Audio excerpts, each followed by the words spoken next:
নাহমাদুহু ওয়া নুসাল্লি আলা রাসূলিহিল কারীম, আম্মা বাদ। সম্মানিত দর্শক, কাছে এবং দূরে যে যেখান থেকে দেখছি, মাদ্রাসা ফাতিমাতুজ জাহরা রাদিয়াল্লাহু তাআলা আনহা এবং মারকাজুল ফুরকান ইন্টারন্যাশনাল মাদ্রাসা, পূর্ব রসুলপুর ৮ নং রোড, রনি মার্কেটের পূর্ব দিকে, কামরাঙ্গীচর, ঢাকা এর দাওয়াতি স্টুডিও থেকে।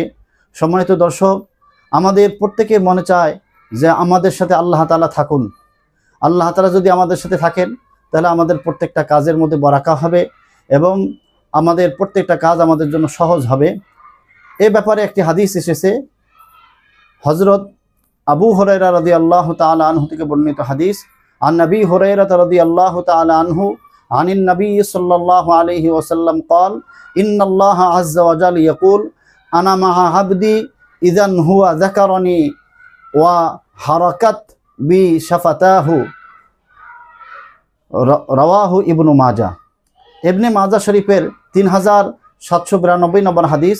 রসুল করিম সাল্লাল্লাহু আলাইহি ওয়াসাল্লাম ইরশাদ করেছেন, যখন আমার বান্দা আমাকে স্মরণ করে এবং তার ঠোঁট আমার স্মরণে নড়াচড়া করতে থাকে, আমি আল্লাহ পাক রব্বুল আলামিন তার সঙ্গে থাকি। সম্মানিত দর্শক, এজন্য আমাদের উচিত সব সময় জিকিরের হালতে থাকা। আমি ব্যবসা প্রতিষ্ঠানে বসে আছি, জিকির করব। আমি চাকরির টেবিলে বসে আছি, জিকির করব।